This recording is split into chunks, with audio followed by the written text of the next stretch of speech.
Hello students, welcome to my channel Phase Group by Javed Sabah. Today we are going to discuss this scalar projection of A on B. किस तरह से हम लोग निकालते हैं किसी वेक्टर A का प्रोजेक्शन B पे. ये भी स्केलर प्रोडक्ट का ही पार्ट है और let's try to understand this. सब चलिए समझते हैं कि किस तरह से किसी वेक्टर A का प्रोजेक्शन B पे निकालते हैं या वेक्टर B का प्रोजेक्शन A पे निकाला जाता है. प्रोजेक्शन का मतलब क्या होता है ये ज़रा समझिएगा. जैसे मान लीजिए कि मुझे A का प्रोजेक्शन B पे अगर चाहिए तो अगर कोई वेक्टर ऐसे हो, सब मैं वही सेम चीज़ यहाँ ड्रॉ कर रहा हूँ क्योंकि उस फिगर को मैं डिस्टर्ब नहीं कर रहा हूँ बिकॉज उसको यूज़ करूँगा मैं. और ये वेक्टर B, तो जिस चीज़ का प्रोजेक्शन चाहिए और जिस चीज़ पर चाहिए ये इंपॉर्टेंट है. मुझे चाहिए scalar projection of A on B. तो ऑन के बाद जो चीज़ रहती है यानी मुझे इस पर प्रोजेक्शन चाहिए तो मुझे एक लाइट लेनी होगी, लाइट बीम समझो आप, जो इसके परपेंडिकुलर हो और इसके ऊपर से पास करता हो. यानी अल्टीमेटली वो बीम, लाइट बीम ऐसे होगी जो बिल्कुल परपेंडिकुलर इसके परपेंडिकुलर आएगी और वो ऐसे गिरेगी और बीच में जो जिस ऑब्जेक्ट का प्रोजेक्शन चाहिए उसे बीच में आप रखो. फॉर एग्जांपल मैं एक चीज़ बता रहा हूँ. सपोज करिए आपके पास एक बॉल है, ठीक है ना. मुझे बॉल का प्रोजेक्शन चाहिए उस दीवार पे या मुझे बॉल का प्रोजेक्शन चाहिए इस बोर्ड पे, ठीक है. तो मैं क्या करूँगा कि इस बोर्ड के परपेंडिकुलर उधर से एक लाइट का बीम थ्रो करूँगा. बिल्कुल इस बोर्ड के जो लाइट बीम जो होगी वो इस बोर्ड के परपेंडिकुलर होगी, यानी पूरी बीम ऐसे आएगी और बीच में हम बॉल रख देंगे. तो आप खुद सोचो कि बॉल का जो प्रोजेक्शन इस पे बनेगा, इमेज वो कैसा बनेगा, वो सर्कल बनेगा. तो करते क्या है प्रोजेक्शन के लिए कि जिस चीज़ पर प्रोजेक्शन चाहिए उसके परपेंडिकुलर बीम यहाँ थ्रो करने लगते हैं ऐसे. ये लाइट बीम है और जिस चीज़ का प्रोजेक्शन चाहिए वो बीच में ला के डाल दीजिए आप. तो मुझे तो इसका प्रोजेक्शन चाहिए. तो अब आप खुद देखो ये जो लाइट बीम होगी ये इसका इमेज इस पे बनाएगी. तो जो इमेज इस पे इसका बनेगा ना उसी इमेज को प्रोजेक्शन बोलते हैं. बात में आ गई. तो अल्टीमेटली आप खुद सोचो कि ये जो परपेंडिकुलर बीम आएगी, इसके परपेंडिकुलर बीम, इस लाइट, तो इसका कैसा इमेज यहाँ बनाएगी वो. तो अब देखिए जो बीम आएगी जाहिर बात है कि टेल यहाँ पे, हेड यहाँ पे, परपेंडिकुलर लेते आओ, ये इसका इमेज एक यहाँ बनेगा, बीच में कई सारी है. तो अल्टीमेटली इमेज जो बनने जा रहा है वो कुछ ऐसा बनेगा. तो ये जो लेंथ है ना यहाँ से यहाँ तक, इसको आप मान लो कि मैं इसको नेमिंग कर दूँ, दिस इज ए बी, और ए का इमेज यहाँ पी पे बन रहा है और बी का इमेज यहाँ क्यू पे बन रहा है. तो ये जो पी क्यू होगा ना, पी क्यू को ही बोलते हैं स्केलर प्रोजेक्शन. एस पी मैंने लिखा है scalar projection of A on B. तो ये एक तरह का लेंथ हुआ. तो मुझे वो लेंथ निकालना है. तो मेरे ख्याल से ये पूरा फेनोमेना समझ में आ गया होगा कि जब भी आपको किसी चीज़ का प्रोजेक्शन चाहिए किसी चीज़ पर, तो जिस चीज़ पर चाहिए उसके परपेंडिकुलर बीम थ्रो किया जाता है और उस बीम के और उस दीवार या जो भी बेस है जहाँ पे आपको प्रोजेक्शन चाहिए उन दोनों के बीच में वो ऑब्जेक्ट रख देते हैं जिसका प्रोजेक्शन मुझे चाहिए होता है. तो उस ऑब्जेक्ट का जो इमेज बनता है उस सरफेस पे या उस लाइन पे या उस प्लेन पे जिस पे मुझे प्रोजेक्शन निकालना था, तो उस इमेज के लेंथ को या जो भी शेप बनता हो या जो भी चीज़ है उस इमेज को बेसिकली प्रोजेक्शन बोलते हैं, ठीक है ना. तो अगर वो लीनियर ऑब्जेक्ट है तो उसका लेंथ आएगा, स्फेरिकल ऑब्जेक्ट है तो वो फिर उसका एरिया वगैरह आ सकता है. जैसे आप किसी बॉल का प्रोजेक्शन लोगे दीवार पे तो वो सर्किल बनाएगा, तो सर्किल का एरिया, सर्कमफ्रेंस, ये चीज़ें पूछ सकता है. तो एनीवे तो मैं इसका निकालने जा रहा हूँ. तो अब एक चीज़ तो क्लियर हो गई कि इसका जो प्रोजेक्शन आएगा वो क्या आएगा, इस वेक्टर के टेल और हेड से परपेंडिकुलर ड्रॉ कर दो आप ऐसे, ठीक है ना. परपेंडिकुलर है बिल्कुल सही. और मैं नेमिंग कर दे रहा हूँ, इस पॉइंट का नाम दे रहा हूँ मैं P and this is Q. तो एक चीज़ तो क्लियर हो गई कि जो PQ होगा इसी को हम लोग बोलने जा रहे हैं scalar projection of A on B. Clear है. ये लेंथ मुझे निकालना है. तो एनीवे अब हम लोग समझते हैं कि ये लेंथ आखिर आएगा कैसे. तो अब एक काम करो, आगे क्या करते हैं कि इसको मैं बैकवर्ड प्रोड्यूस करता हूँ लाइक दिस ऐसे, और इसको भी बैकवर्ड प्रोड्यूस करना. तो ये कहीं ना कहीं कट करेगा. एज्यूम कर लीजिए कि वो एंगल थीटा है, ठीक है. तो इस पॉइंट को नाम आप दीजिए सपोज O. मैं इसको नेमिंग कर रहा हूँ A, दिस इज क्लियर है. और अब इस पॉइंट से इस वाली लाइन पे परपेंडिकुलर ड्रॉप कर दो आप, तो ये कुछ ऐसा आएगा. इस पॉइंट को नाम दे रहा हूँ मैं C. Now this angle is theta, so this is also theta. Clear. और मुझे PQ निकालना है. तो अब आप खुद देखो तो PQ लेंथ जो है वो AC के बराबर है या नहीं. तो अल्टीमेटली PQ AC के बराबर है. तो scalar projection of A on B जो है वो it is also equal to AC के बराबर. यानी अब मैं PQ निकालूँ या AC निकालूँ बात बराबर, ये दोनों का लेंथ सेम है. तो पीसी कैसे निकलेगा आप जरा देखिएगा कि इन triangle A B C, PC नहीं मतलब पीक्यू का, पीक्यू जो लेंथ है वो बेसिकली किसके बराबर है, एसी के बराबर। तो अब मुझे एसी निकालना है। तो in triangle A B C what is cos theta, तो cos theta is A C by A B. Obviously length को ही कंपेयर करना है, तो ए सी तो मुझे निकालना ही है क्योंकि ए सी जो है यही है scalar projection of A on B, जो यहाँ मुझे बताया गया, ये मुझे निकाल के देना है।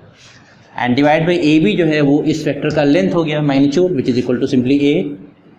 तो अब इस ए को मल्टीप्लाई कर दो तो यहाँ पे आ जाएगा A cos theta and this is equal to A B, sorry A C, this is equal to A C. और यही ए सी क्या है, this is equal to scalar projection of A on B. तो मेरे पास formula तो already आ चुका है, लेकिन वही बात है हमारे क्वेश्चन में थीटा दिया हुआ नहीं है और हमारे इस आंसर में थीटा आ रहा है, तो इस थीटा को हटाना होगा। अब आप देखो कैसे क्या करना, लेकिन अल्टीमेटली मुझे यही चीज़ चाहिए। अब ज़रा इसमें मैनिपुलेशन होगा, देखिए कैसे। हम लोग जानते हैं कि ए डॉट बी की जो वैल्यू होती है which is this is equal to A B cos theta. इस ए बी कॉस थीटा में से मुझे चाहिए ए कॉस थीटा, बस बी नहीं चाहिए, क्योंकि यहाँ देखिए ए कॉस थीटा यही स्केलर प्रोजेक्शन। तो ए कॉस थीटा को इधर रहने दीजिए और बी को नीचे ले आइए, तो अल्टीमेटली देखिए क्या बचेगा, this is A dot B by B. और ये वैल्यू राइट साइड में क्या बची, this is A cos theta. Clear है। और यही ए कॉस थीटा किसके बराबर है, ए सी के बराबर। और यही ए सी क्या है, scalar projection of A on B. तो हमारे पास फॉर्मूला आ गया। अब हमारे पास जो रिलेशन आया वो क्या है, मैं लिखा दे रहा हूँ, यानी scalar projection of A on B, इसकी वैल्यू हमारे पास क्या आ रही है, which is equal to A dot B divide by B. बिल्कुल करिए, ये फॉर्मूला हमारे पास आ गया। इसी को अब आगे बगैर सॉल्व किया, अगर आपसे कोई पूछे कि जरा ये बताओ कि scalar projection of B on A क्या होगा, जस्ट मैं उलट रहा हूँ, B on A on B तो ये आ गया, बी ऑन ए क्या होगा, ए डॉट बी बाई नीचे ए आ जाएगा simply, this is equal to A dot B by simply A. तो ये दो रिलेशन है, आप लोग को याद रखना है। लेकिन इसमें देखिए थोड़ा सा मैनिपुलेशन और हो सकता है। अभी जो हम लोगों ने पढ़ा, क्या पढ़ा कि फर्स्ट केस में क्या आ रहा है, scalar projection of A on B, ये क्या आया, this equal to A dot B by नीचे क्या है, बी है। क्लियर है। इसको मैं देखिए ऐसे लिख सकता हूँ कि नहीं, A dot vector B by magnitude, इस बी को अलग कर दिया, कोई दिक्कत नहीं। लेकिन अब बताओ ये क्या चीज़, किसी वेक्टर को जब उसके मैग्नीट्यूड से डिवाइड करते हैं तो यूनिट वेक्टर मिलता है हमें। दैट मीन्स ये वैल्यू कितनी आएगी, ए वेक्टर डॉट और ये बी कैप हो जाएगा। ठीक है, तो ये वैल्यू है आपका scalar projection of A on B. यानी हमारे पास दो फॉर्मूला आने जा रहे हैं, एक तो ये सिंपल सा A dot B by B, और एक ये A vector full dot B cap, B का यूनिट वेक्टर। इस तरह से अगर आपसे कोई कहेगा जरा ये बताओ scalar projection of B on A क्या होगा, तो क्या करना होगा, बताओ, यहाँ जस्ट उलट देना होगा। यानी अब ए को आप ए कैप बोल दीजिए and then vector B full. तो ये फॉर्मूला भी है, ये रिलेशन भी है, आप जो चाहो इस्तेमाल कर सकते हो। ठीक है ना। हाँ, अभी हम लोगों ने स्केलर प्रोजेक्शन पढ़ा है ना, उसका फॉर्मूला क्या आया था ज़रा देख लीजिए। Scalar projection of A on B was equal to A dot B by B. एक तो ये रिलेशन आया था हमारे पास, और दूसरा था कि बी वेक्टर को उसके मैग्नीट्यूड से डिवाइड करने पे जो वेक्टर मिलता है वो उसको यूनिट वेक्टर बोलते हैं। तो this is was also equal to A vector dot B cap, ये था। तो ये था स्केलर प्रोजेक्शन। अब हम लोग पढ़ने जा रहे हैं vector projection of A on B, या ए लॉन्ग बी भी लिखा रहता है। इसका मतलब क्या होगा कि इस वेक्टर प्रोजेक्शन और स्केलर प्रोजेक्शन में सिर्फ एक डिफरेंस है कि ये स्केलर में इसमें सिर्फ वैल्यू होगी और इसमें वैल्यू तो इतनी होगी लेकिन सिर्फ डायरेक्शन आ जाएगा। तो ये डिफरेंस है स्केलर प्रोजेक्शन में वेक्टर प्रोजेक्शन में। वेक्टर प्रोजेक्शन क्या बताता है, डायरेक्शन भी बताता है। यानी इसमें मुझे चाहिए ए का प्रोजेक्शन बी के अलोंग। तो यानी जाहिर बात है कि अभी हम लोगों ने जो निकाला स्केलर प्रोजेक्शन वो किसकी लेंथ थी, वो पी से क्यू की लेंथ ये थी ना। तो ये इसमें अगर मैं डायरेक्शन इन्वॉल्व कर दूं ऐसे, अब ये वेक्टर प्रोजेक्शन हो जाएगा। यानी अगर मैं आपसे कहूँ कि vector projection of A along B या ऑन बी क्या होगा, तो ये बेसिकली पी क्यू वेक्टर है बस। और ये क्या था, this was simply P Q. Scalar portion of A on B क्या था, वो पी क्यू का लेंथ है, बट दैट्स इट। और vector portion of A along B क्या है, वो पी क्यू वेक्टर है। तो इन पी क्यू इसमें और इसमें क्या डिफरेंस है कि इसमें सिर्फ डायरेक्शन आ जाएगा। तो पी क्यू जो वेक्टर है और ये पी क्यू जो मैग्नीट्यूड है, तो जाहिर बात है कि पी क्यू वेक्टर को जब मुझे लिखना होगा तो मैग्नीट्यूड तो ये रहेगा। मुझे vector portion of A along B चाहिए, तो ये है वेक्टर पी क्यू। तो वेक्टर पी क्यू क्या है, मैग्नीट्यूड तो पी क्यू के बराबर ही होगा ना, सिर्फ डायरेक्शन उसको इन्वॉल्व कर देना। तो अब देखिए वो कैसे आएगा। तो मैं यहाँ लिखने जा रहा हूँ, बल्कि यहीं लिख रहा हूँ, vector portion of A along B it is equal to P Q vector. तो this is equal to scalar projection of A on B, magnitude तो वही रहेगा पी क्यू के बराबर, मल्टीप्लाइड बाई क्या, यूनिट वेक्टर। और वो यूनिट वेक्टर किस तरफ होगा, पी क्यू के डायरेक्शन में। तो यानी आप इसको कह सकते हो this is P Q cap, बस यही है। अब वो पी क्यू कैप कैसे आएगा वो मैं बताने जा रहा हूँ यहाँ पे बहुत आसानी से। यानी जाहिर बात है कि पी क्यू कैप जो है वो कौन सा वेक्टर, वो बी कैप। यानी आप देखिए पी क्यू का मतलब क्या हुआ, पी क्यू का डायरेक्शन तो इधर ही है ना, और ये वेक्टर कौन सा, ये बी वेक्टर है। तो पी क्यू कैप का मतलब हो गया बी कैप बेसिकली, यानी दोनों डायरेक्शन भी बताएगा ना। जाहिर बात है कि जो बी कैप का डायरेक्शन है वही डायरेक्शन पी क्यू कैप का है, और यूनिट वेक्टर सिर्फ डायरेक्शन ही बताता है क्योंकि दोनों का मैग्नीट्यूड तो वही होगा। क्लियर है बिल्कुल। तो ये अल्टीमेटली यहाँ पे मुझे सिर्फ क्या कर देना है, मैग्नीट्यूड तो वही लिखूंगा मैं, और यहाँ पे सिर्फ बी कैप को इंट्रोड्यूस कर देना है। क्लियर हो रहा है यानी बताइए। तो वेक्टर प्रोजेक्शन और स्केलर प्रोजेक्शन दोनों का मैग्नीट्यूड तो सेम ही रहेगा। वेक्टर प्रोजेक्शन में सिर्फ डायरेक्शन इन्वॉल्व होना चाहिए, और सिर्फ डायरेक्शन लगाने के लिए मुझे यूनिट वेक्टर इंट्रोड्यूस करना होगा, ना कि फुल वेक्टर। क्योंकि अगर मैंने पूरा बी लिख दिया तो फिर मैग्नीट्यूड चेंज हो जाएगा। मुझे तो अल्टीमेटली लेंथ जो पी क्यू लेंथ है उसको तो मेंटेन ही रखना है ना, लेंथ तो इतना ही होगा भाई। ए का प्रोजेक्शन बी पे अगर लाना होगा तो वो लेंथ तो इतनी होनी चाहिए बस। तो वैल्यू जो उसका मैग्नीट्यूड होगा वो तो स्केलर पोर्शन के बराबर ही होगा, और सिर्फ डायरेक्शन लगाने के लिए मुझे यूनिट वेक्टर चाहिए। और यूनिट वेक्टर इस डायरेक्शन में आप चाहे पी क्यू कैप लिखो या बी कैप, बात बराबर है, ये यूनिट वेक्टर ही है। तो अब मैं ये फॉर्मूला देखिए क्या आने जा रहा है कि vector projection of A along B अगर लिखना होगा तो it is equal to scalar projection of A on B, क्योंकि मैग्नीट्यूड तो दोनों का सेम ही है। एंड दिस, ये एक मैग्नीट्यूड आएगा, इसको मल्टीप्लाई, आज मुझे चाहिए वेक्टर। देखिए यहाँ ये vector projection of A along B, scalar projection of A on B. तो अभी हमने राइट साइड में जो लिखा है, लेफ्ट साइड में वेक्टर है, लेकिन राइट साइड में ये जो वैल्यू ये सिर्फ मैग्नीट्यूड आया, ये अभी स्केलर है, इसको वेक्टर बनाना है।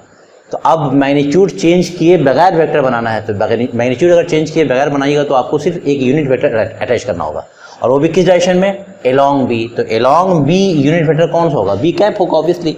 किसी भी वेक्टर के अलॉन्ग अगर यूनिट वेक्टर लिखोगे तो क्या करोगे, उसके ऊपर वेक्टर ये कैप का साइन देना होगा। तो मुझे चाहिए अलॉन्ग बी, ये बी है वेक्टर है, इसके अलॉन्ग यूनिट वेक्टर चाहिए मुझे डायरेक्शन के लिए। तो मुझे लिखूंगा, मैं क्या लिखूंगा, बी कैप। तो देखिए अल्टीमेटली फॉर्मूला क्या आ रहा है, दिस इज इक्वल टू, मैं फाइनली फॉर्मूला लिखने जा रहा हूँ, vector portion of A along B is equal to, इसकी वैल्यू कितनी आई थी, A dot B by B, है या नहीं, और यहाँ से आ गया ये बी कैप। अब आप इसको थोड़ा सा और सिंप्लीफाई कर सकते हो, आंसर इससे भी आ सकता है, कोई दिक्कत नहीं, मैं इसको थोड़ा और सिंप्लीफाई करने जा रहा हूँ। It is also equal to A dot B by B, तो रहने दीजिए कोई दिक्कत नहीं। और बी कैप को हम लोग लिखते हैं वेक्टर बी बाई मैग्नीट्यूड, होता है ये नहीं बताओ, ये बी वेक्टर कैप तो यही इसी के बराबर होता है ना भाई। किसी भी डायरेक्शन में यूनिट वेक्टर क्या होता है, उसके वेक्टर को उस मैग्नीट्यूड से डिवाइड कर दीजिए। आप देखिए ये वाला बी और ये वाला बी, ये दोनों मैग्नीट्यूड है, तो बी स्क्वायर हो जाएगा। तो अल्टीमेटली ये आंसर आने जा रहा है A dot B divide by B into B, B square. ये पूरा का पूरा ऑब्वियसली स्केलर होगा क्योंकि ए डॉट बी स्केलर ही होता है, नीचे भी स्केलर का स्क्वायर है। और यहाँ क्या बचा, अब ये आ गया पूरा फुल वेक्टर। बिल्कुल इसी फॉर्मेट में अगर आप चाहो तो बी अलॉन्ग ए भी लिख सकते हो। क्या लिखूंगा मैं, vector position of B along A, ये वैल्यू क्या होगी, यहाँ ए डॉट बी या बी डॉट ए बात बराबर ही, आप लिखो इसको ए डॉट बी, यहाँ चेंज करना होगा, बी स्क्वायर की जगह मुझे लिखना होगा ए स्क्वायर, क्योंकि अलॉन्ग ए है, अलॉन्ग बी था तो बी स्क्वायर आया था, और यहाँ बी वेक्टर आया था। along ए है तो यहाँ ए स्क्वायर आएगा और यहाँ क्या आएगा, ए वेक्टर आएगा। या इस फॉर्मेट में अगर लिखना चाहोगे तो this is also equal to simply क्या है, A dot B by A और ये हो जाएगा ए कैप। ठीक है, एकदम ही आसान है, बस इसी फॉर्मेट में आप आगे बढ़ते जाइए। तो ये फॉर्मूला आपके पास आ चुका है vector projection of A along B and B along A. So this was all about a scalar projection of A on B and vector projection of A on B और B on A, जो भी हो, सारी चीज़ें हमने यहाँ derive कर दी।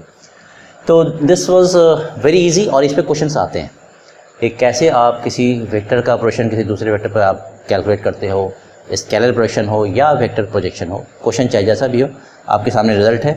ये स्केलर प्रोजेक्शन का रिजल्ट है A on B, ठीक है, और ये वेक्टर प्रोजेक्शन का रिजल्ट है B on A भी हमने बता ही दिया था जैसे इससे पहले वाली वीडियो में, क्या इसी वीडियो में, जस्ट इससे पहले हमने अभी डिस्कस किया। Scalar projection of A on B, B on A सब कुछ हम लोगों ने भी जस्ट पढ़ लिया है, क्लियर है। तो ये डन हो गया। अब इस पर एक आध दो प्रॉब्लम कर लेते हैं हम लोग। अब देखिए अभी हम लोग ने जो कुछ पढ़ा है scalar projection of A on B, vector projection of A along B, उसी पे ये क्वेश्चन है। तो let's do it. First part जो बोल रहा है वो क्या है, scalar projection of A on B। तो इसका रिलेशन हमारे पास क्या है, scalar projection of A on B, ये क्या होता है, this is equal to A dot B by B। ठीक है, ये क्वेश्चन, ये है आपका equation, right. Scalar projection of A on B is equal to A dot B by B। तो यानी मुझे A डॉट B निकालना होगा। तो A डॉट B का रिलेशन क्या, जरा देख लीजिए। A dot B is equal to होता क्या है, this is AX BX plus AY BY plus AZ BZ, यही होता है रिलेशन। अब AX BX जरा देखिए, AX is 2 and BX is 1, यानी I के साथ जो कुछ अटैच होता है उसको आप X कंपोनेंट बोलते हो। तो AX का मतलब हुआ X component of A and BX is means X component of B।